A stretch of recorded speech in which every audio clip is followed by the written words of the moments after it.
So step one, we've got covered. So let's talk about step number two. I actually get a little bit more involved in this step, and that is getting pre-qualified first. Should your investor not be paying cash? Because I understand you work with a good number of investors that may end up paying cash for a house. Hallelujah for you, right? Well, you know, it's interesting, Chris. If you really do what's called an internal rate of return, if you actually borrow money, you get a greater rate of return. Well, how could that be? Well, that's called leverage. That's what it's all about. And certainly you can buy more properties when you can split your dollars. Split your dollars. Right, right. So, but I do have some people, again, it determine on what their risk level is. Some don't want to risk.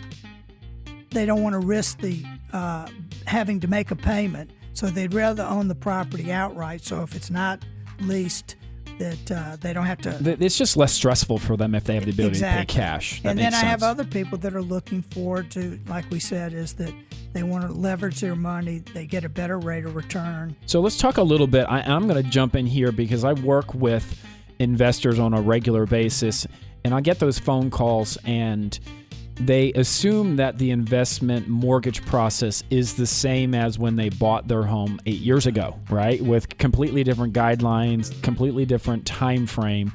So I just wanted to bring up some key factors that if you're thinking about buying an investment property, things that you need to know. Number one, your interest rate is going to be anywhere from 0.5 point to 0.75 point higher because Fannie Mae or people in the secondary market recognize that your renter might not take care of that home as well as you would if it was your primary residence. So rates are going to be a little bit higher.